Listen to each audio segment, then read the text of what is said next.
तो चलिए भाई, स्वागत है आप सभी लोगों का हिस्ट्री ऑफ उत्तराखंड यानी कि उत्तराखंड के इतिहास की अगली क्लास में।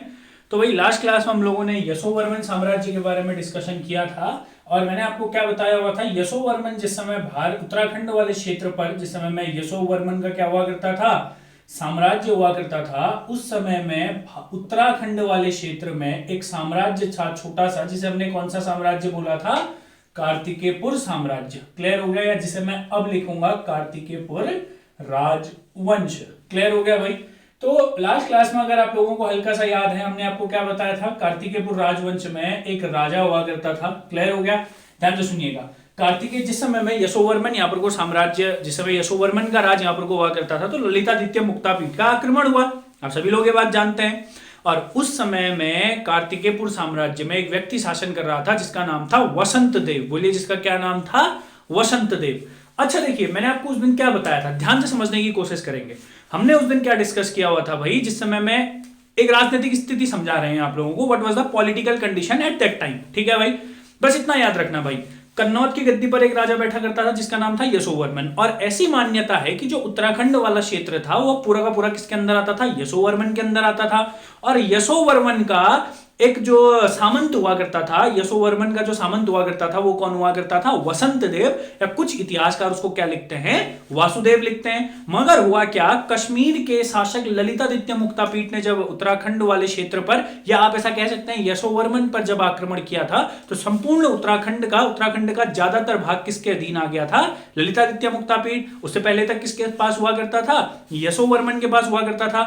मगर ऐसा कहते हैं कि जो ललितादित्य मुक्तापीठ था वो कुछ समय बाद यहां से क्या हो गया, चले गया। और यशोवर्मन तो हार गया भाई, वैसे ही वो हार गया, उसके आत्मसम्मान को ठेस पहुंची, तो वो अब शांत बैठ गया। यानी कि उसने ज्यादा अपना साम्राज्य फैलाने की कोशिश या फिर से अपना वर्चस्व बनाने की कोशिश बिल्कुल नहीं की। तो आपको क्या लगता है, उस समय में जो यहाँ सामंत हुआ करता था कौन भाई, वसंत देव। तो वसंत देव ने ही ललितादित्य मुक्तापीठ के जाने के बाद एक उत्तराखंड वाले क्षेत्र में एक नवीन साम्राज्य की स्थापना करी। और देखिएगा, उत्तराखंड बोलिए चाहे भारत बोलिए, जिस भी वंश के बारे में हमें ज्यादा जानकारी नहीं मिलती है, तो हम उस वंश का नाम उसके क्षेत्र पर रख देते हैं, यानी कि जिस क्षेत्र पर वह शासन कर रहा होता है। तो उस समय में इनकी जो राजधानी हुआ करती थी वो कार्तिकेयपुर हुआ करती थी, इसीलिए हम इसको क्या पढ़ते हैं, कार्तिकेयपुर राजवंश। क्लियर हो गया भाई। मगर इसको कई इतिहासकार याद रखेंगे, इसको कई इतिहासकार क्या भी बोलते हैं, कत्यूरी वंश भी बोलते हैं। मगर याद रखेंगे, कत्यूरी वंश बोलिए या कत्यूरी राजवंश बोलिए।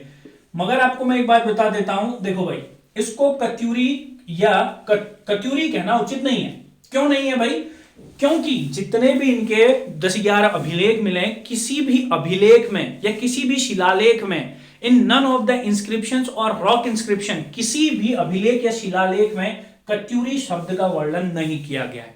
मैंने क्या बोला, इनके राजवंश का नाम नहीं दिया गया है। हाँ, हमें एक नाम जरूर मिलता है कार्तिकेयपुर, मगर कत्यूरी शब्द का उल्लेख कहीं नहीं किया गया है। तो इस शब्द को हम कम मानते हैं, ठीक हो गया ना। ज्यादातर इतिहासकार, देखिए एटकिंसन एक इतिहासकार है, ठीक हो गया ना, एटकिंसन ने सबसे पहले कत्यूरी शब्द का प्रयोग किया था। मगर यशवंत सिंह कटौच कहते हैं कि इनको कत्यूरी कहना उचित नहीं है, इनको हम क्या कहेंगे, कार्तिकेयपुर कहेंगे। समझ में आ गया आप लोगों को इतना। तो देखिएगा भाई, अच्छा एक बात बताइए, पहले 2-3 बेसिक पॉइंट कर लेते हैं, फिर धीरे धीरे आगे बढ़ेंगे। ठीक है भाई, 2-3 पहले बेसिक पॉइंट, इनका इंट्रोडक्शन जान लेते हैं। ठीक है, अगर हम इसके इंट्रोडक्शन की बात करेंगे, अगर हम इसका राजवंश यानी कि कत्यूरी या कार्तिकेयपुर के इंट्रोडक्शन की बात करते हैं, ठीक हो गया भाई। सबसे पहला पॉइंट क्या है, इसका संस्थापक।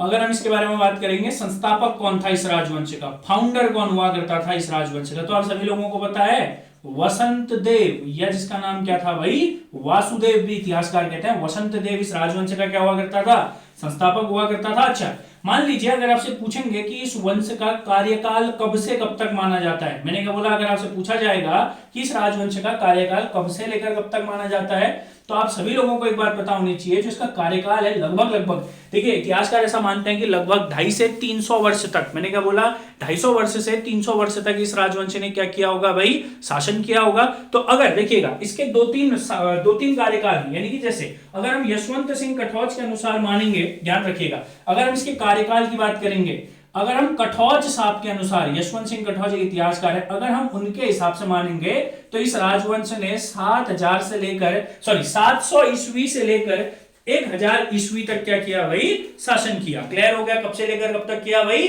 700 से लेकर 1000 ईस्वी तक। क्लियर हो गया भाई। और वहीं पर को अगर हम दूसरे इतिहासकारों की बात माने या अगर हम सिंपल तरीके से अन्य स्रोतों की बात मानेंगे, मैंने क्या बोला, यानी कि अगर हम किसी अन्य स्रोतों की बात मानेंगे तो आपको याद रखना है भाई अन्य स्रोतों के अनुसार। और देखिए जो हमने लास्ट दिन पढ़ा हुआ था कौन सी वाली कहानी, यशोवर्मन वाली, तो मैंने आपको क्या बताया था, लगभग ऐसा मान्यता है कि 745 ईस्वी में ललितादित्य मुक्तापीठ यहां से गया होगा, और अगर ये 50 साल पीछे हो रहा है तो लगभग 1050 ईस्वी तक कत्यूरी साम्राज्य ने हमारे यहाँ क्या किया होगा, शासन किया होगा। क्लियर हो गया भाई, बस ये सामान्य एक इंट्रोडक्शन है भाई, ठीक हो गया, बस समझते रहिए। अगला सबसे इंपॉर्टेंट पॉइंट, अगर आपसे पूछा जाएगा उत्तराखंड के इतिहास का स्वर्णिम काल, मैंने क्या बोला, उत्तराखंड के इतिहास का स्वर्णिम काल, उत्तराखंड के इतिहास का स्वर्णिम काल किसके शासनकाल को या किस राजवंश को कहा जाता है, golden period in history of Uttarakhand. मैं इस पॉइंट को इंग्लिश में भी लिख देता हूं, golden period in history of Uttarakhand, golden period in history of Uttarakhand. तो याद रखेंगे कार्तिकेय राजवंश, कत्यूरी भी कह सकते हैं भाई, मैंने आप लोगों को दोनों के पीछे रीजन बता दिया। कत्यूरी क्यों नहीं कहते हैं, क्योंकि कत्यूरी शब्द कहीं पर को भी हमें नहीं मिला है, मगर एटकिंसन ने जब इसका प्रयोग किया गया, बहुत पहले एटकिंसन द्वारा किया गया था, तो उसके बाद ज्यादातर इतिहासकार भी एटकिंसन की राह पर चले, उन्होंने भी साम्राज्य को कत्यूरी लिख दिया। मगर डॉक्टर यशवंत सिंह कटौज कहते हैं भाई इनको कत्यूरी कहना उचित नहीं है, इनको कार्तिकेयपुर ही कहिए, क्योंकि कत्यूरी शब्द का कहीं भी उल्लेख नहीं मिलता है। हमने सबसे पहला देखा फाउंडर वसंत देव, आपको पता चला ये व्यक्ति कहां से आया, पता चला, मैंने आप लोगों को बताया था यशोवर्मन का एक सामंत था। अभी और आगे को हम इसके बारे में जब पढ़ेंगे, जब हम राजाओं की क्या वंशावलियां पढ़ेंगे तो वहां पर को हम समझेंगे इसके बारे में ज्यादा पॉइंट। अगर हम इसका कार्यकाल देखेंगे, अगर हम इसका टेन्योर देखेंगे, टेन्योर किसका कार्यकाल भाई, पूरे के पूरे कत्यूरी साम्राज्य का या कार्तिकेयपुर का।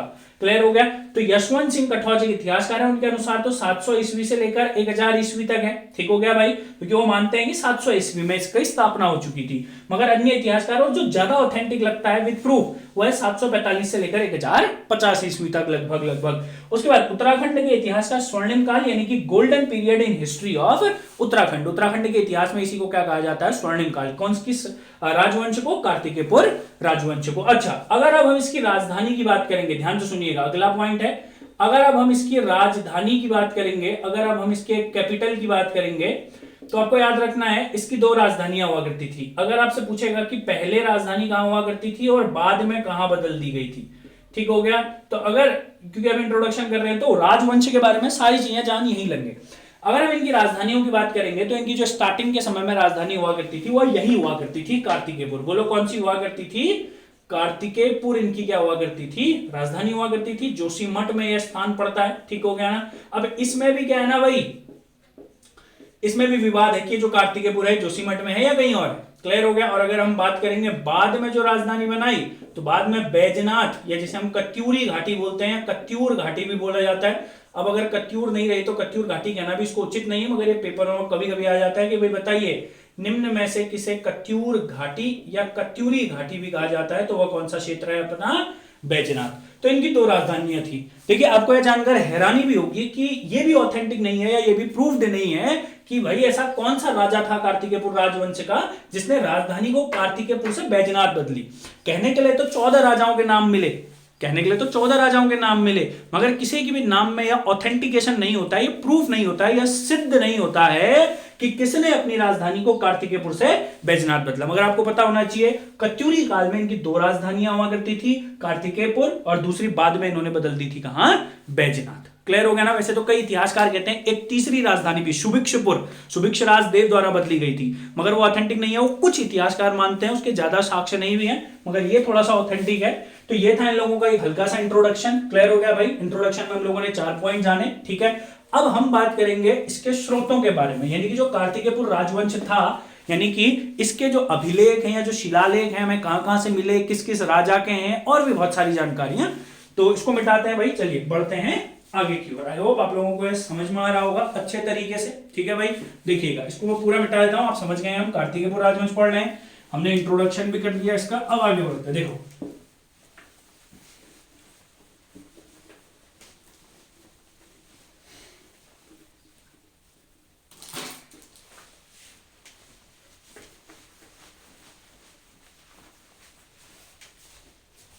देखिए भाई, अब अगर हम बात करेंगे थोड़ा सा इनके अभिलेखों की, क्लियर हो गया भाई। देखिएगा, अगर अब हम इनके अभिलेख बोलिए या पहले हम लोग बात करते हैं इनके सोर्सेस की। क्लियर हो गया भाई? अगर हम बात करेंगे कार्तिकेयपुर या कत्यूरी राजवंश के स्रोतों के बारे में, क्लियर हो गया भाई? अब हम बात करने वाले हैं किसके बारे में? स्रोतों के बारे में, यानी कि स्रोत क्या है आखिर में। क्लियर हो गया? देखिएगा, अगर हम इनके सोर्सेस के बारे में बात करेंगे तो आपको एक बात यहाँ पर को बहुत बेहतरीन तरीके से पता होनी चाहिए कि हमें मिला क्या क्या है। क्लियर हो गया? अब ध्यान से सुनिएगा, यहाँ पर को हमें मिले हुए हैं 8 + 3 चीजें। क्लियर हो गया? मैं आपको थोड़ा सा अलग टाइप से थोड़ा सा डिटेल में बता रहा हूं। अच्छा भाई, ये 8 क्या है? ये है आपके ताम्र अभिलेख। मैंने क्या बोला? ये क्या है आपके ताम्र अभिलेख बोलो, या बोलो खाली में अभिलेख, इंस्क्रिप्शन। ये इसको स्लैश करके मैंने लिख दिया अभिलेख। आप इसको कॉपर इंस्क्रिप्शन बोलिए या खाली इंस्क्रिप्शंस बोलिए। और जो 3 मिले हमें, यह मिले हैं शिलालेख। शिलालेख, इसे आप बोल सकते हैं रॉक इंस्क्रिप्शन। Rock inscription. तो कितना हो गए कुल मिलाकर? 11। कितने हो गए भाई? 11। अब एक एक करके इनको गिनते हैं, क्योंकि कत्यूरी क्या है भाई? स्वर्णिम काल है, पेपर पाने के चांसेस हैं। देखिए, एक और बात आप लोगों को मैं बता दूं, इससे लगभग उत्तराखंड की परीक्षाओं में, हर दूसरी परीक्षा में, आप कोई भी पेपर उठा के देख लीजिए, आपको हर दूसरे पेपर में कत्यूरियों से 1 या 2 क्वेश्चन जरूर मिलेंगे। मिनिमम 1 क्वेश्चन आपको कत्यूरी साम्राज्य से मिलेगा ही मिलेगा। क्लियर हो गया भाई?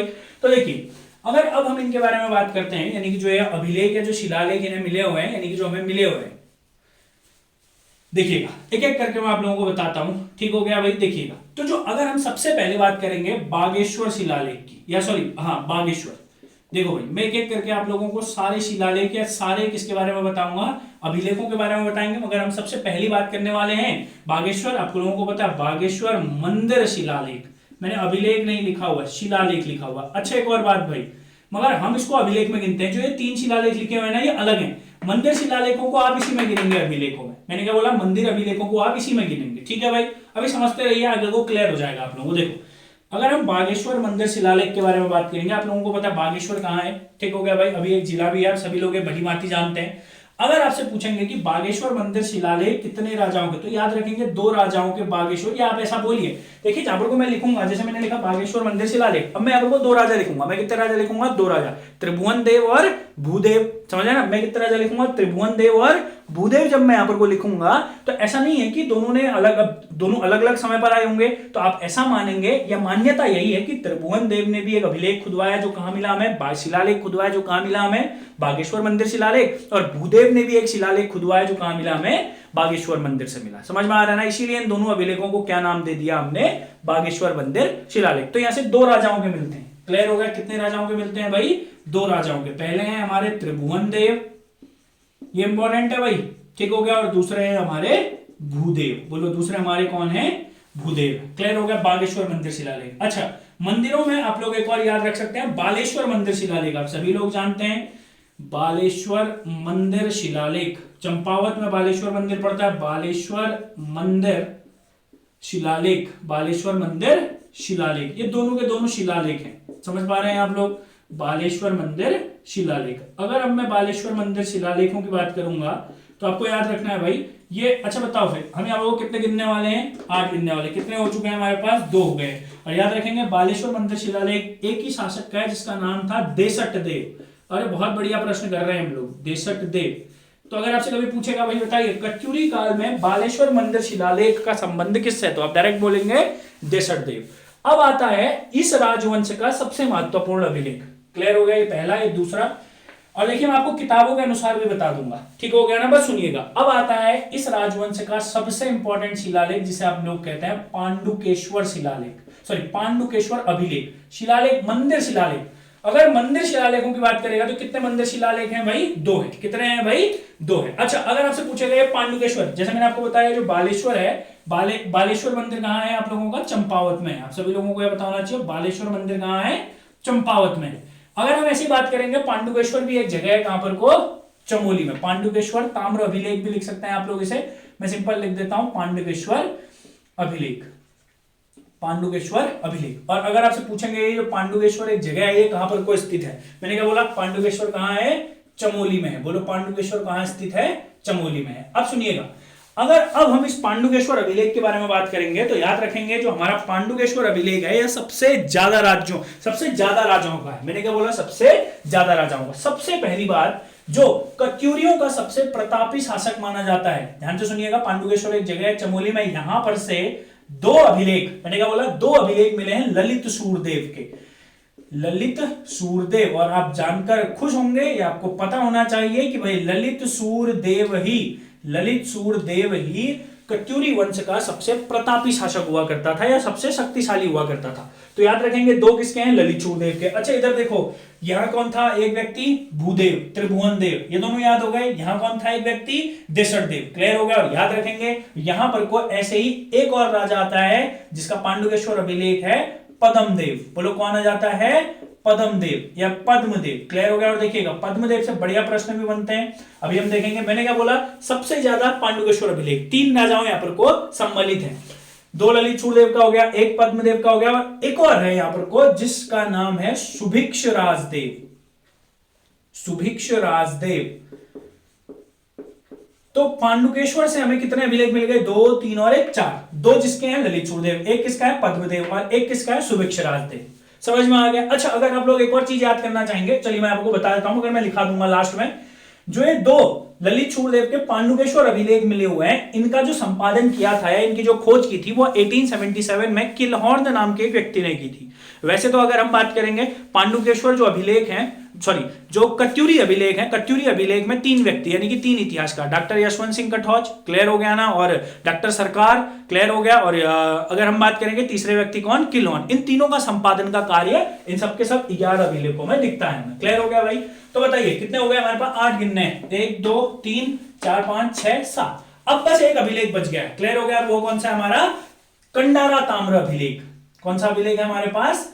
कंडारा ताम्र अभिलेख, या अभिलेख लिख देते हैं, ये भी ताम्री है, कंडारा अभिलेख। और याद रखेंगे भाई जो कंडारा अभिलेख था, मैंने क्या बोला? जो कंडारा, अच्छा कंडारा कहां है? रुद्रप्रयाग। बोलो कंडारा नामक स्थान कहां है? रुद्रप्रयाग। कंडारा कहां है? रुद्रप्रयाग। और याद रखेंगे कंडारा जो अभिलेख है यह भी किसका है? अपने एक यहां से भी मिलता है, ये भी किसका है? ललित सूरदेव। बोलो ये भी किसका है? ललित सूरदेव।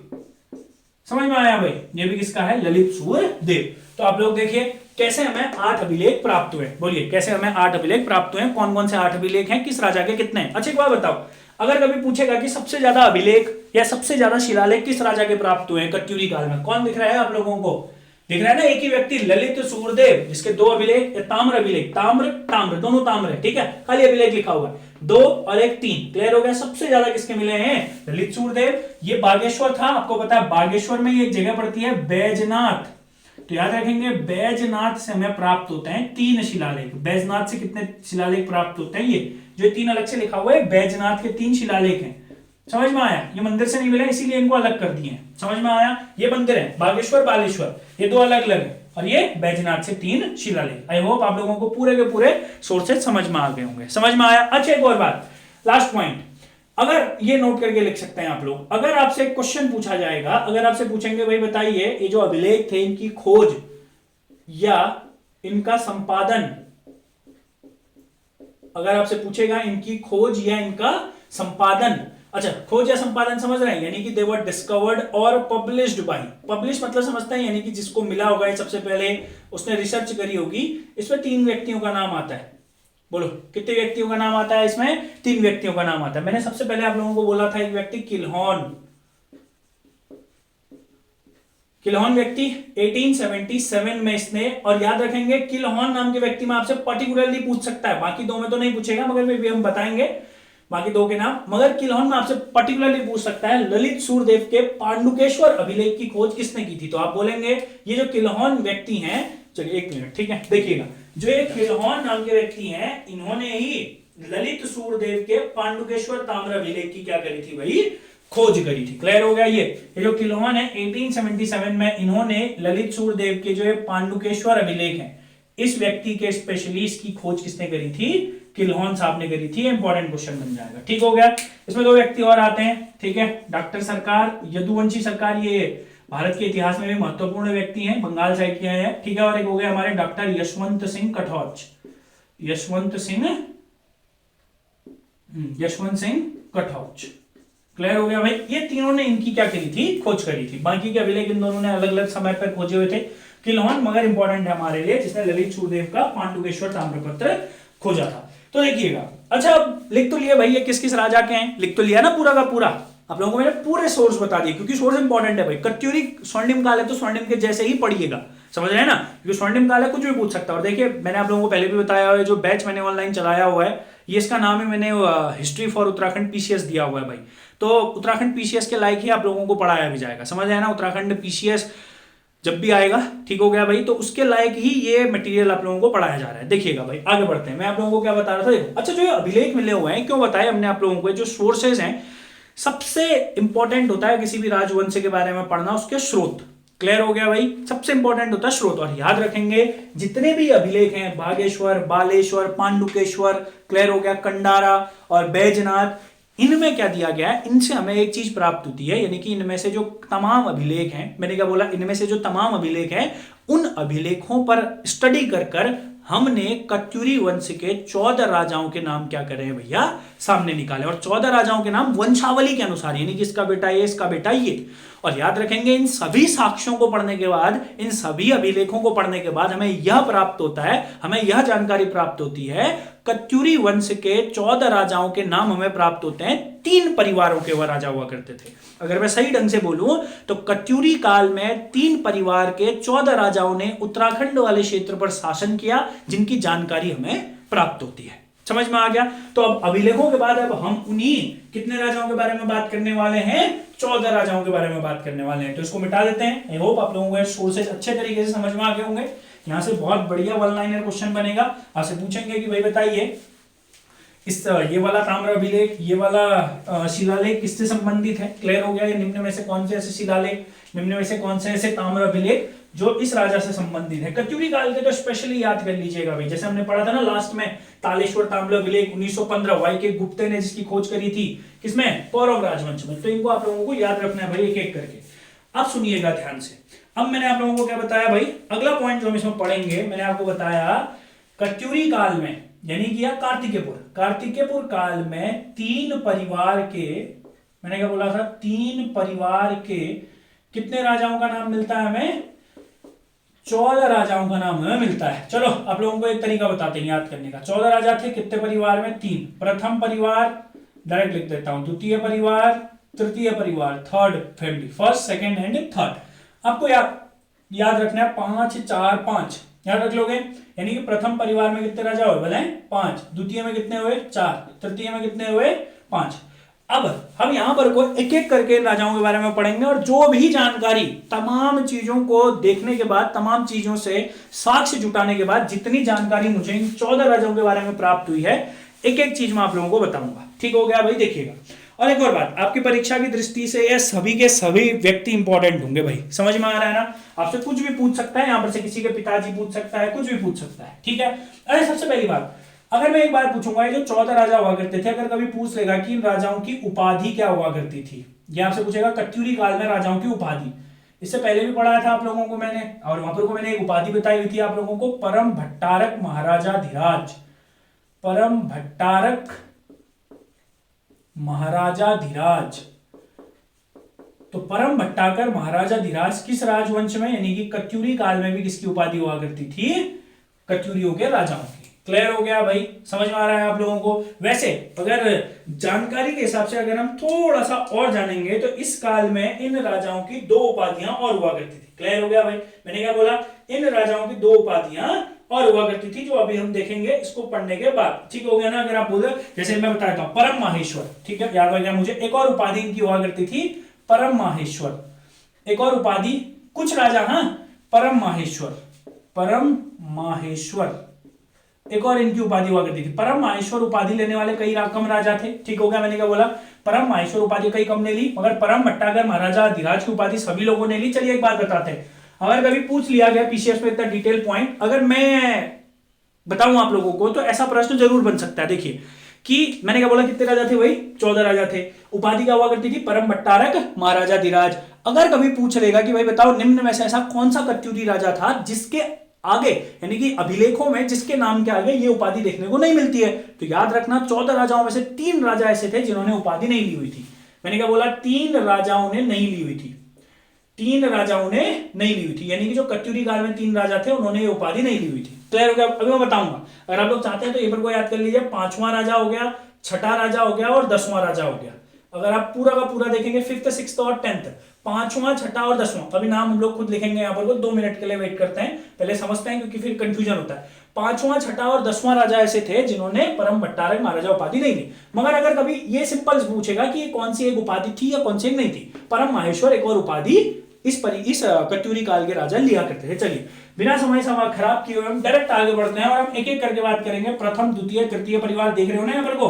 प्रथम परिवार 5 राजा, द्वितीय 4 राजा, तृतीय फिर से 5, 5, 4 और 5। चलिए मैं पहले डायरेक्ट लिख देता हूं। क्लियर हो गया? देखिएगा, अगर हम 5 राजाओं की बात करेंगे, अगर चलिए मैं यहां पर से डायरेक्ट लिख देता हूं। अब एक एक करके बात करते हैं। प्रथम परिवार, अगर हम फर्स्ट फैमिली के बारे में बात करेंगे, कत्यूरी काल में जो प्रथम परिवार हुआ करता था। अच्छा बताओ, संस्थापक कौन है? अभी पढ़ा है ना, संस्थापक कौन हुआ करता था? बोलो तो कौन हुआ करता था? सभी लोगों को पता है, वसंत देव क्या हुआ करता था? संस्थापक हुआ करता था। तो सबसे पहला राजा कौन होगा भाई? वसंत देव। अब वसंत देव से जो भी क्वेश्चन बनेंगे मैं यहीं को बताऊंगा, मगर पहले वंशावली देख लेते हैं प्रथम परिवार की। अगर वसंत देव के बाद बात करी जाए तो उसका बेटा राजा बना होगा, मगर आप लोगों को एक बात याद रखनी है, इसके बेटे का नाम अभिलेखों से मिट चुका है। वसंत देव के बेटे का नाम मिट चुका है। मैंने क्या बोला? वसंत देव के बेटे का नाम मिट चुका है, शत हो चुका है। जो अभिलेख थे उसमें वसंत देव के बेटे का नाम मिट चुका है। क्लियर हो गया भाई? अगर हम बात करेंगे, मैंने बोला कितने राजा हैं भाई? 5 राजा हैं। पहला हो गया वसंत देव, दूसरे का नाम मिट चुका है। अगर हम तीसरे की बात करेंगे तो तीसरे का नाम क्या हुआ करता था? अधिराज देव। बोलो कौन हुआ करता था? अधिराज देव। क्लियर हो गया? मगर याद रखेंगे, कुछ इतिहासकार इसका नाम अधिराज देव मानने को तैयार नहीं होते हैं। कुछ कहते हैं इसका नाम था कल्याण राजदेव। बोलो क्या कहते हैं इसको? कल्याण राजदेव, कल्याण राजदेव। अपनी सहूलियत से देख लीजिएगा। और अगर हम बात करेंगे, लास्ट हुआ करता था त्रिभुवन देव। बोलो कौन हुआ करता था? त्रिभुवन देव, त्रिभुवन देव। लास्ट कौन हुआ करता था? त्रिभुवन देव। प्रथम परिवार का अंतिम कौन था? त्रिभुवन देव। अच्छा एक मिनट, अंतिम नहीं होगा। पहला वसंत देव, दूसरे का नाम क्या हो चुका है? मिट चुका है। एक मिनट, थोड़ा सा गड़बड़ हो गई है। चलिए मैं यहाँ पर वो कर देता हूं। देखना, पहला है वसंत देव, इसके बेटे का नाम मिट चुका है। ठीक हो गया? डब्बा नहीं बनाते, खाली अंडरलाइन कर देते, जगह ज्यादा घेर रहा है। दूसरे वाले का नाम मिट चुका है। ठीक हो गया ना? अगर हम इसी के बाद तीसरे वाले की बात करेंगे, तीसरा वाला अधिराज देव नहीं, तीसरा वाला था खरपर देव। इसका नाम भूल गए थे हम। तीसरा वाला कौन हुआ करता था? खरपर देव। तीसरा, चौथा और ये हो गया आपका 5वां। समझ में आ गया आप लोगों को? पहला बोलो कौन हुआ करता था? वसंत देव। फिर बोलो पहला राजा कौन हुआ करता था? वसंत देव, या इसी को वासुदेव भी कहते हैं, पता है ना? दूसरे का नाम क्या हो चुका है भाई? मिट चुका है, दूसरा खत्म हो गया। तीसरा कौन हुआ करता था? खरपर देव हुआ करता था। चौथा कौन हुआ करता था? अधिराज देव, या जिसे कुछ जगहों पर को क्या भी दिया गया है, जैसे मतलब ऐसा हुआ होगा ना, जैसे मैंने बोला उतने जो मैंने आप लोगों को 2 नाम क्यों लिखे हुए? हमने अभी कितने अभिलेख पढ़े? टोटल मिला के 11 पढ़े। तो किसी में अधिराज देव लिखा होगा, कहीं पर को कल्याण राजदेव लिखा होगा, तो हमने दोनों लिख दिया है। ठीक है भाई? और अगर हम लास्ट की बात करेंगे तो त्रिभुवन देव। कौन हुआ करता था? त्रिभुवन देव। अब इनसे बनने वाले प्रश्न, जैसे अगर हम बात करेंगे सबसे पहले, अगर हम बात करेंगे सबसे पहले जो क्वेश्चन बनेगा, सबसे पहले क्वेश्चन कौन बनाएगा? वसंत देव। अगर आपसे पूछेगा संस्थापक, तो आपको पता है, मैं ऐसे लिख देता हूं, संस्थापक फाउंडर कौन हुआ करता था? वसंत देव हुआ करता था। अच्छा मान लो अगर कभी पूछ लेगा कि बताओ वसंत देव किसका सामंत हुआ करता था, तो आप बोलेंगे यशोवर्मन का सामंत हुआ करता था। यशोवर्मन का सामंत हुआ करता था। यशोवर्मन का सामंत कौन हुआ करता था भाई?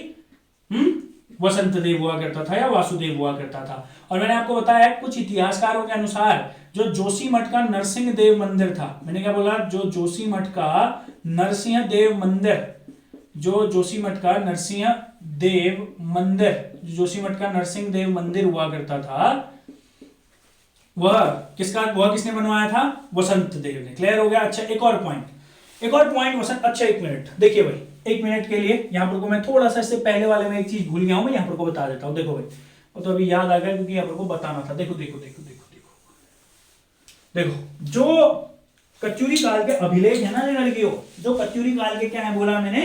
अभिलेख। क्लियर हो गया? जो कत्यूरियों के अभिलेख हैं, सुन लो इधर ध्यान से, जो कार्तिकेयपुर, चलो मैं शॉर्ट में कत्यूरी लिख देता हूं, जो कत्यूरियों के अभिलेख हैं, लिखा है ना इससे पहले, अभिलेख पढ़े थे ना, कत्यूरियों के अभिलेख के बारे में 2-3 पॉइंट कत्यूरियों के अभिलेख में लिखिएगा आप लोग इनको, ठीक है भाई। देखिए सबसे पहली बात आपसे पूछा जाएगा, जो कत्यूरी के अभिलेख हैं, ध्यान से सुनना, जो अगर हम कत्यूरियों के अभिलेखों के बारे में बात करेंगे, अगर आपसे पूछेगा कत्यूरी अभिलेखों की भाषा या लिपि क्या हुआ करती थी, या किस भाषा या किस लिपि में, लिपि ज्यादा बेटर रहेगा क्योंकि क्लियर हो गया, और याद रखेंगे यह लिखे जाते थे कुटिला लिपि में। इंपॉर्टेंट प्रश्न पहला, ठीक है भाई, कुटिला लिपि में लिखे जाते थे। दूसरा इंपॉर्टेंट पॉइंट, जो कत्यूरी अभिलेख हुआ करते थे, इनका लेखक कौन हुआ करता था, इंपॉर्टेंट क्वेश्चन भाई। अब देखना लेखक का मतलब क्या है, चलो सबसे पहली बात तो लेखक मतलब होता है लिखने वाला, ठीक है भाई। मगर हमने तो उतने ज्यादा अभिलेख पढ़े, क्या लगता है कि उतने ज्यादा अभिलेखों को एक ही लेखक ने लिखा होगा? नहीं लिखा होगा ना। अगर एक ही लेखक लिखता तो क्या होता भाई, एक ही जगह पर को मिलते वो, या कुछ ना कुछ समानताएं उसमें मिलती। मगर एक समानता सभी अभिलेखों में मिलती है, सभी अभिलेखों के लास्ट में। जैसे आप लोग जब पेंटिंग भी देखते हैं, पेंटिंग में लास्ट में पेंटर अपना नाम लिख देता है, साइन कर देता है, करता है कि नहीं करता है? तो जो ये अभिलेख हुआ करते थे, इन अभिलेखों में लास्ट में एक शब्द लिखा हुआ होता था, नंदभद्र। क्या शब्द लिखा हुआ होता था? नंदभद्र। तो हम ऐसा मानते हैं कि इन अभिलेखों का जो लेखक हुआ करता था वह कौन हुआ करता था? नंदभद्र हुआ करता था। कौन हुआ करता था? नंदभद्र हुआ करता था। समझ में आ रहा है मैं क्या कह रहा हूं? नंदभद्र यानी कि इन अभिलेखों का लेखक हुआ करता था, या हम ऐसा कह सकते हैं कि ये क्या भी होती होगी, एक पोस्ट भी हो सकती थी, यानी कि जो समय में लेखक होता होगा, ये क्या भी हुआ करता होगा, एक पद। अब उसका अंदाजा हम नहीं लगा सकते। और सबसे लास्ट पॉइंट जो मैं यहां पर को बताने वाला था, इसी को देख के मुझे याद आया कि मैंने बताया नहीं बताया, तो मैंने अभी आप लोगों को बता दिया, पहले नहीं बताया हुआ था।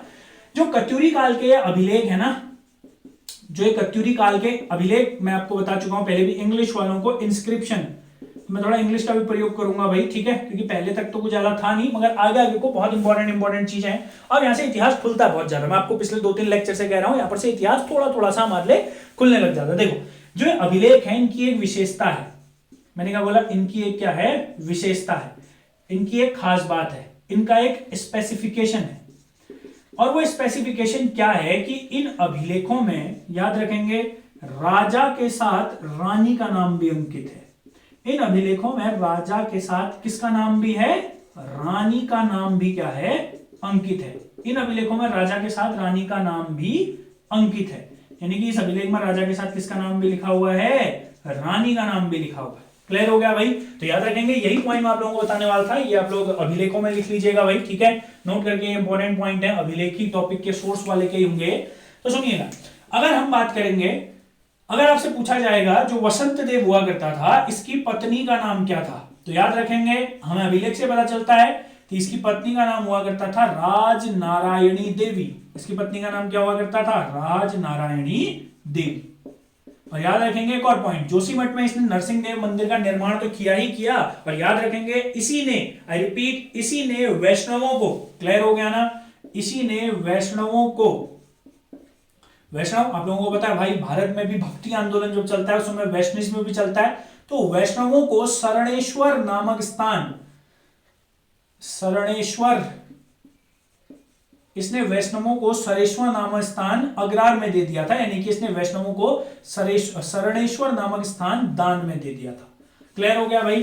तो इतनी चीजें हमें कहां से पता चलती है भाई, कहां से पता, मतलब किसके बारे में पता चलती हैं? वसंत देव। क्लियर हो गया भाई? ये आप लोग लिख लीजिएगा भाई, इसके लिए थोड़ा सा आप लोग मुझे एक्सक्यूज करेंगे, मैंने आप लोगों को उस समय नहीं बताया, ठीक है भाई, तो इसको आप लोग लिख लेंगे कत्यूरी अभिलेखों के बारे में। देखिए, तो हमने वसंत देव करा, संस्थापक, पहला पॉइंट है कि वसंत देवी क्या हुआ करता था? संस्थापक हुआ करता था, यशोवर्मन का सामंत था, जोशीमठ में नरसिंह देव का निर्माण, और मैंने आपको बता दिया पहले भी, नरसिंह देव का मंदिर का निर्माण कौन लोग भी कहते हैं, कुछ लोग कहते हैं ललितादित्य मुक्तापीठ। क्लियर हो गया? जिसने आक्रमण किया था, और इसने वैष्णवों को शरणेश्वर नामक स्थान दान में दिया, और उसकी पत्नी कौन थी? राजनारायणी देवी। अच्छा, पत्नी के बारे में कहां से पता चला? तो मास्टर कह रहा था जो अभिलेख है, इन अभिलेखों की एक विशेषता है कि इसमें राजा के साथ रानी का नाम भी अंकित है। क्लियर हो गया भाई? सभी राजाओं की रानियों का नाम अंकित नहीं है, बट फिर भी जिन जिन का है हम उनके बारे में बात कर रहे हैं। अगला हमारे पास आता है खरपड़ देव। क्लियर हो गया भाई?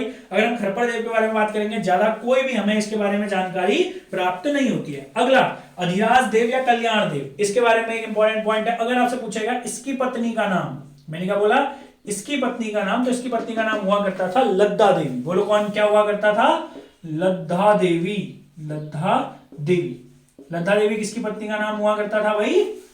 अधिराज देव या कल्याण राज देव। त्रिभुवन देव, अच्छा एक बार गिनो तो, पहला, दूसरा, तीसरा, चौथा, पांचवा, और मास्टर ने यहाँ पर को क्या लिखा हुआ है, इनकी उपाधि ये हुआ करती थी परम भट्टारक महाराजाधिराज, मगर 3 राजाओं ने उपाधि नहीं ली थी, 5वां, छठा, 10वां, और आपको 5वां कौन सा दिख रहा है, त्रिभुवन राजदेव। कौन दिख रहा है भाई, त्रिभुवन राजदेव। तो याद रखेंगे भाई, सबसे अभी तक के लिए एक हल्का सा थोड़ा सा अच्छा क्वेश्चन कह सकता हूं मैं इसे, इसने उपाधि धारण नहीं करी थी, इस व्यक्ति ने उपाधि धारण नहीं करी थी, इसने उपाधि धारण नहीं करी थी, और इसकी रानी का नाम भी नहीं पता चलता है, खरपड़ देव की भी नहीं पता चलता है, और दूसरे वाले का तो नाम ही पता नहीं। मगर ऐसा कहते हैं कि जो दूसरा वाला था, इसने अपने पिताजी किसको, वसंत देव को फॉलो किया, जैसे इन्होंने वैष्णवों को एक दान में दिया, तो बाद में इसको वेल थोड़ा और क्षेत्र भी दिया था, कहते हैं इसने, ठीक हो गया ना, ज्यादा जानकारी नहीं है। तो ये था आप लोगों का प्रथम परिवार। देख रहे हैं आप लोग, प्रथम परिवार से ज्यादा इंपॉर्टेंट पॉइंट नहीं बनते हैं। तो ये था भैया आप लोगों का प्रथम परिवार के 5 राजा। समझ में आया भाई, समझ में आया, चलो ठीक हो गया, मिटा दे भाई प्रथम परिवार। द्वितीय परिवार के कितने राजा करेंगे, अब हम 4 राजा करने वाले, ठीक है, वेरी गुड। बस पढ़िए चीजों को बेहतरीन तरीके से भाई, यहां पर से मैंने आप लोगों को बताया, इतिहास बहुत बेहतरीन हो जाता है, मैं आप लोगों को जैसे पढ़ा रहा हूं प्लीज वैसे ही पढ़िए, ठीक है, आप लोगों को वाकई में बहुत फायदा होगा। और अगर आप लोगों में से कुछ लोगों, जिन लोगों ने हमारा ऑनलाइन कोर्स ज्वाइन नहीं किया हुआ है, अगर आप चाहते हैं तो आप हमारा ऑनलाइन कोर्स ज्वाइन कर सकते हैं, ठीक है भाई, हमारा एप्लीकेशन है आस्था कोचिंग इंस्टीट्यूट, वहां पर से आप लोग इसको डाउनलोड कर सकते हैं। देखो भाई, अगर हम आगे बढ़ेंगे, अब हम आगे बढ़ते हैं, देखो अगर अब हम द्वितीय परिवार की बात करेंगे, ठीक हो गया ना, सेकंड फैमिली, द्वितीय परिवार। तो मैंने आप लोगों को क्या बोला, द्वितीय परिवार में फिर बताओ कितने राजा हैं द्वितीय परिवार में, 4 राजा हैं। बोलो कितने राजा हैं द्वितीय परिवार में, 4 राजा हैं। क्लियर हो गया। देखो सबसे पहला आदमी आता है निम्बरदेव, निम्बरदेव। अच्छा मान लीजिए अगर आपसे पूछा जाएगा कि भाई बताइए द्वितीय परिवार का संस्थापक कौन था, तो आप बोलेंगे कौन था, निम्बरदेव। बोलो कौन हुआ करता था, निम्बरदेव। नी के बाद आएगा ई, ईस्ट गणदेव। दूसरा कौन हुआ करता था, ईस्ट गणदेव। दूसरा कौन हुआ करता था, बोलो ईस्ट गणदेव हुआ करता था। क्लियर हो गया भाई। उसके बाद इंपॉर्टेंट आदमी है, आ जाता है अपना कौन, ललित सूरदेव। कौन आ जाता है भाई, ललित सूरदेव। और याद रखेंगे ललित सूरदेव के बाद कौन आ जाता है, भूदेव। ललित सूरदेव का ही बेटा कौन हुआ करता था, भूदेव हुआ करता था। समझ में आ गए भाई, 4 राजा पता चले। अब इनके बारे में जो जो इंपॉर्टेंट पॉइंट मिले हैं, ठीक है। देखो अगर हम बात करेंगे सबसे पहले निम्बरदेव, अगर पूछेगा द्वितीय परिवार का संस्थापक निम्बरदेव। निम्बरदेव के बाद भाई कौन आया बताओ तो, ईस्ट गणदेव। अच्छा मान लो मैंने क्या बोला, ललित सूरदेव क्या है, सबसे प्रतापी शासक था, बोला था। अच्छा एक बात बताओ, सबसे प्रतापी शासक का बेटा और पिता इंपॉर्टेंट होंगे नहीं होंगे, मैंने क्या बोला, जो सबसे प्रतापी शासक होगा उसका बेटा और पिता इंपॉर्टेंट होंगे नहीं होंगे, होंगे नहीं होंगे, बिल्कुल होंगे भाई, समझ आए ना। तो ललित सूरदेव का पिताजी भी और इसका बेटा भी, दोनों आपको याद रखना है। ललित सूरदेव के पिताजी थे ईस्ट गणदेव और इसका बेटा कौन हुआ करता था, भूदेव। अच्छा, और दूसरा परिवार का संस्थापक निम्बरदेव। ये क्वेश्चन ऐसे ही है, ये हम लिखेंगे नहीं ना यहाँ पर को, समझ ना, वो तो आप खुद ही समझ सकते हैं। हाँ, अगर हम प्रथम परिवार की बात करेंगे वसंत देव, दूसरे का नाम मिट गया था, तीसरा कौन आया, खरपड़ देव। क्लियर हो गया भाई। चौथा कौन आ जाता है फिर हमारे पास, चौथे वाले के 2 नाम थे, एक क्या हुआ करता था, कल्याण राजदेव, और लास्ट वाला कौन हुआ करता था हमारे पास, सुभिक्ष राजदेव। क्लियर हो गया भाई। तो हमने इन सभी लोग, अच्छा एक मिनट, अधिराज देव लास्ट, तो वो तो रियल में लास्ट हो जाता है, ठीक है, वो तो जो 14 राजा हुआ करते थे वो सबका लास्ट है। यहाँ पर को अगर हम लास्ट की बात करेंगे प्रथम परिवार की, तो वो कौन था, त्रिभुवन देव। ठीक है, देखो फिर निम्बरदेव, ईष्टगणदेव, ललित सूरदेव और भूदेव। अच्छा, सबसे पहली बात निम्बरदेव से बनने वाले क्वेश्चन, अगर आपसे पूछेगा इसकी वाइफ यानी कि निम्बरदेव की पत्नी का नाम क्या था, द्वितीय परिवार का संस्थापक पता है ना। देखो भाई, इसकी पत्नी के 2 नाम मिलते हैं फिर से, नाथू देवी। अब ऐसा मत सोचना कि भाई 2 पत्नियां थी, समझ रहे हो ना मैंने क्या बोला। वैसे तो अगर आप 3-4 किताबों पढ़ेंगे तो आपको 3-4 नाम दिख जाएंगे, ठीक है, मगर जो 2 ऑथेंटिक है, नाथू देवी और दासू देवी। और कई इतिहासकारों में तो याथू देवी भी लिखा हुआ है, समझ रहे ना, मगर 2 नाम नाथू देवी, दासू देवी, ये ज्यादा ऑथेंटिक है, ये कम ऑथेंटिक है, तो आप किसको कंसिडर करेंगे, नाथू देवी। निम्बरदेव के बारे में ज्यादा कोई जानकारी प्राप्त नहीं होती है। क्लियर हो गया। ईष्टगणदेव, अगर आपसे पूछेगा ईष्टगणदेव, इसके बारे में भी एक इंपॉर्टेंट पॉइंट, इसकी पत्नी, एक इंपॉर्टेंट पॉइंट बनता है इसकी पत्नी। और आप सभी लोगों को पता होना चाहिए इसकी पत्नी का नाम क्या हुआ करता था, धरा देवी। क्या हुआ करता था इसकी पत्नी का नाम, धरा देवी। अच्छा, ललित सूरदेव जो था, इसकी 2 पत्नियां थी। ललित सूरदेव की कितनी पत्नियां थी रे, 2 पत्नियां हुआ करती थी, लया देवी और समा देवी। लया देवी और समा देवी इंपॉर्टेंट है। अच्छा, आपसे पूछेगा बताओ किसका पुत्र भूदेव था? तो याद रखेंगे लया देवी का पुत्र ही कौन हुआ करता था? भूदेव हुआ करता था। क्लियर हो गया भाई? अच्छा एक और बात, अब देखो एक आदमी आता है सुजान सिंह, ऐसा कहते हैं कि जो ललित सूर्यदेव था इसका एक पुत्र था। अब ये ऑथेंटिक नहीं है, ये जानकारी नहीं है कि लया देवी से जन्मा था या समा देवी से, मगर एक बात है कि ललित सूर्यदेव का पुत्र था सुजान सिंह। क्या नाम था ललित सूर्यदेव के पुत्र का? सुजान सिंह। और सबसे इंपॉर्टेंट क्वेश्चन, सुजान सिंह द्वारा ही गंगोली हाट नामक शहर बसाया गया था। सुजान सिंह द्वारा ही गंगोली हाट नामक क्या बसाया गया था? शहर। मगर ये ऑथेंटिक नहीं है, फिर भी आपको बता रहे हैं। मैंने क्या बोला? सुजान सिंह द्वारा ही कौन सा शहर बसाया गया था? गंगोली हाट नामक शहर। और एक और इंपॉर्टेंट क्वेश्चन जो है, समा देवी थी, लया देवी और समा देवी, और समा देवी ही द्वारा ही भगवान नारायण के मंदिर का क्या बनाया गया था? भगवान या नारायण भगवान का मंदिर बनाया गया था। सिंपल मैं लिख देता हूं, नारायण भगवान का मंदिर बनाया गया था। नारायण भगवान का क्या बनाया गया था? मंदिर बनाया गया था। ये सब बहुत इंपॉर्टेंट बात है भाई। एक इसके बारे में हम पढ़ रहे थे, ललित सूर्यदेव। अच्छा ललित सूर्यदेव के यहाँ पर कोई और पॉइंट हो सकता था, मगर वो हम पहले कर चुके हैं, अभिलेख वाला बताया ना। सबसे ज्यादा अभिलेख किसके मिले हैं? ललित सूर्यदेव। कितने अभिलेख मिले हैं? 3। 2 पांडुकेश्वर थे और एक कंडारा ताम्र अभिलेख। किसका है भाई?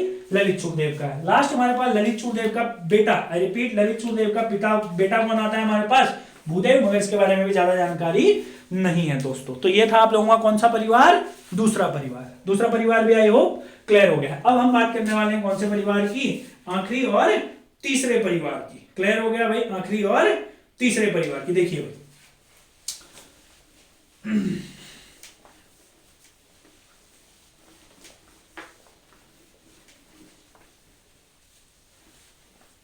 देखो अब हम बात करने वाले हैं इसी में तीसरे परिवार की। देखो अगर हम बात करेंगे थर्ड परिवार, अगर हम इसी में बात करेंगे तीसरे परिवार के बारे में, सबसे पहली बात, दोनों परिवारों में संस्थापक आपको पता चले। अगर आपसे तीसरे परिवार का संस्थापक पूछा जाएगा तो आप बोलेंगे सलोणादित्य।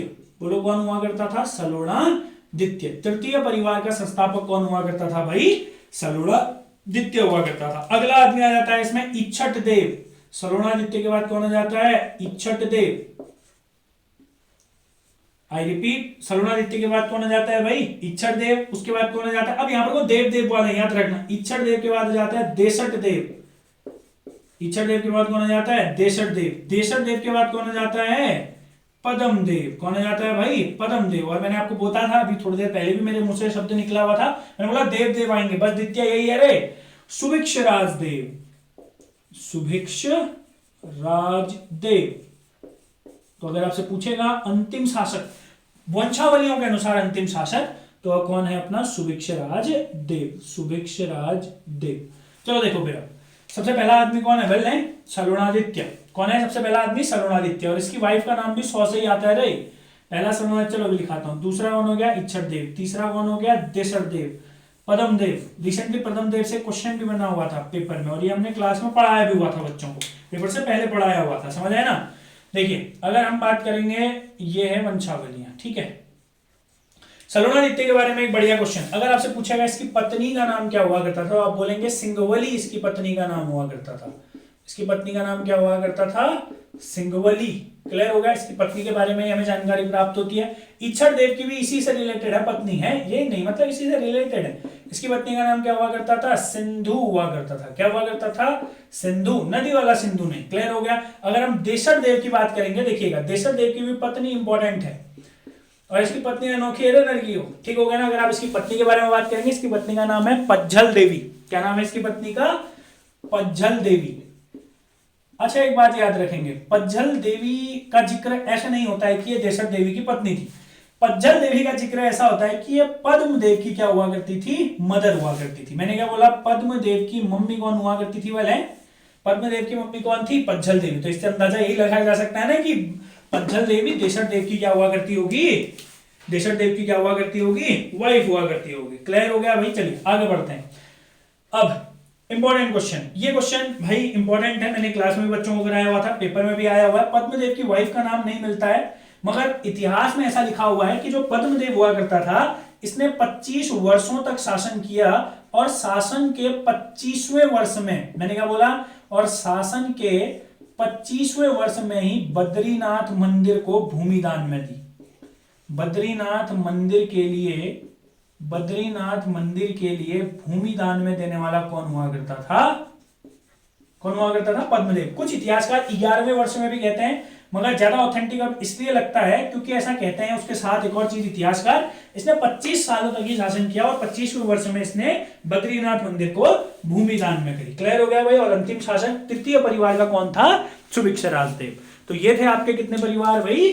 3 परिवार। 3 परिवारों के 14 राजा। अब सुनना एक बात, देखो भाई, इसके बाद भी राजा आए। सुभिक्ष राजदेव के बाद ऐसा कहते हैं एक राजा और आता है, मतलब ऐसे तो बहुत सारे राजा आते हैं, ठीक हो गया ना, मगर एक राजा थोड़ा सा इंपॉर्टेंट जो मानते हैं, अशांति देव। समझ आया ना? समझ आया मैं क्या कहना चाह रहा हूं? अशांति देव। अब सुनना मेरी बात को ध्यान से।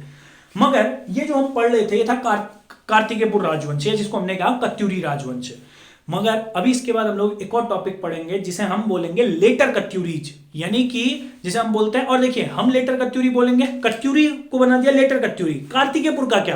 तो याद रखेंगे यशवंत सिंह कटौज के अनुसार जो बाद के शासक आए, जिनका उल्लेख अभिलेखों में नहीं है मगर लोक गाथाओं में, मैंने क्या बोला? जिनका उल्लेख अभिलेखों में नहीं है। अभिलेख देखे ना, अगर अभिलेखों में उल्लेख होता यहीं पढ़ते, मगर जिनका उल्लेख अभिलेखों में ना होकर लोक गाथाओं में है, उनको यशवंत सिंह कटौज कहते हैं कि ये कातीपुर राजवंश के हैं। क्लियर हो गया? कौन से राजवंश के हैं? कातीपुर राजवंश के हैं। और बाकी इतिहासकार उनको क्या कहते हैं? वो लेटर कत्यूरी हैं। क्लियर हो गया? वो उत्तरकालीन कत्यूरी हैं। समझ में आ गया आप लोगों को? मगर यहां पर को मैं एक और पॉइंट बताऊंगा, इसके बाद परिवारों के बाद हम एक और पॉइंट पे चर्चाएं करेंगे, और वो हम चर्चा करने वाले हैं कि भाई जो कार्तिकेयपुर राजवंश हुआ करता था, आखिर में राजधानी परिवर्तन किसने करा? यानी कि जो राजधानी हुआ करती थी कार्तिकेयपुर से बैजनाथ, बैजनाथ यानी कि कत्यूर घाटी, बैजनाथ को ही क्या भी बोलते हैं? बैजनाथ, बागेश्वर को ही क्या भी बोलते हैं भाई? कत्यूर घाटी भी बोलते हैं। अब मेन बात ये आती है कि भाई राजधानी बदली किसने? मैंने क्या बोला? मेन बात क्या आती है कि राजधानी बदली किसने? इसमें अलग अलग है। देखिए, जैसे अब मैं आपको बताता हूं राजधानी परिवर्तन, ये आप लोग नोट करके लिख लेना, ये आप नोट करके लिख लेना, यानी कि राजधानी परिवर्तन, राजधानी परिवर्तन। अगर हम बात करेंगे कि राजधानी परिवर्तन यानी कि change of capital, capital was changed by, capital was changed by, capital was changed by, यानी कि राजधानी बदली किसने? अच्छा, सबसे पहली बात तो राजधानी, नोट में ये थोड़ा सा सब हेडिंग टाइप की हो गई। सबसे पहली बात तो राजधानी कहां हुआ करती थी? अगर आपसे पूछेगा इनकी राजधानी कहां हुआ करती थी, ध्यान से सुनना। इनकी 2 राजधानियां थी। अच्छा, एक और बढ़िया क्वेश्चन बनेगा यहां पर से। एक तो खाली राजधानी, और एक हुआ करती थी इनकी शीतकालीन राजधानी, विंटर कैपिटल, शीतकालीन राजधानी। कत्यूरियों की शीतकालीन राजधानी का भी उल्लेख मिलता है, कत्यूरियों की शीतकालीन राजधानी, यानी कि जिसे हम लोग बोलते हैं विंटर कैपिटल। अगर आपसे पूछेगा कि शीतकालीन राजधानी या विंटर कैपिटल कहां हुआ करती थी, तो आप बोलेंगे ढिकुली, नैनीताल, ढिकुली, और ये कहां पड़ता है आपका? नैनीताल में पड़ता है। और अगर हम इसकी राजधानियों की बात करेंगे तो इनकी 2 राजधानियां आप सभी लोग जानते हैं। पहले कहां हुआ करती थी? कार्तिकेयपुर, कार्तिकेयपुर पहले राजधानी हुआ करती थी, और बाद में बदलने के बाद कहां कर दी थी इन्होंने? बाद में कहां बदल दी थी भाई? बैजनाथ या कत्यूर घाटी। तो ऐसा कोई उल्लेख तो नहीं है कि शीतकालीन राजधानी का बदली, मगर ये परीक्षा की दृष्टि से बढ़िया प्रश्न है। मगर ये कार्तिकेयपुर से बैजनाथ बदलने वाला कौन था? ठीक है भाई, तो इसमें 3 पॉइंट मैं ये को बता देता हूं। ठीक है, कार्तिकेयपुर से बैजनाथ बदलने वाला शासक कौन हुआ करता? ठीक है, चलो उस साइड लिख देते हैं, ज्यादा बेटर रहेगा। हाँ ठीक हो गया, ज्यादा बेटर रहेगा। देखो बेटा,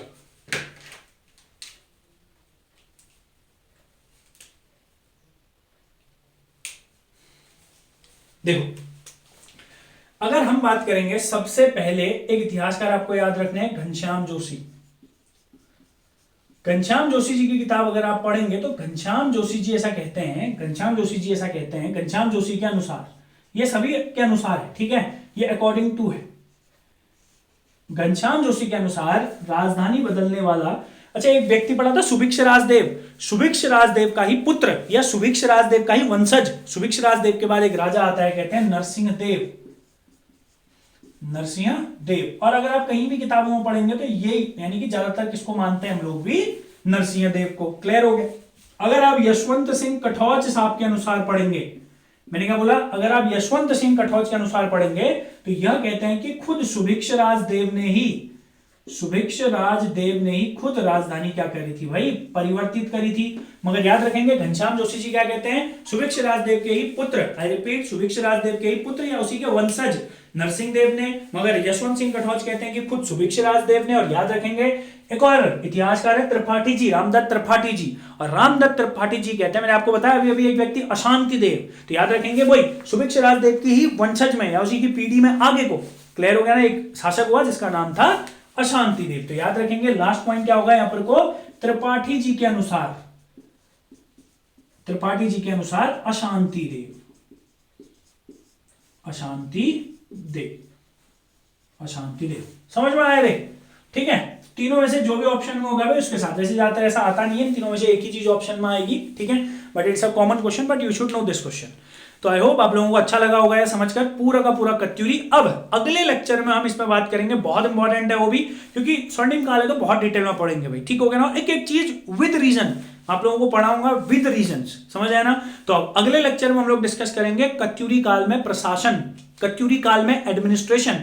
और प्रशासन में आप लोगों को बताया भाई सैन्य स्थिति, आर्थिक स्थिति, प्रशासन कैसे होता था, आय का जरिया क्या हुआ करता था, सारी चीजें हम डिस्कस करेंगे अब अगले लेक्चर में। क्लियर हो गया भाई, तो तब तक के लिए take care, bye bye, thank you.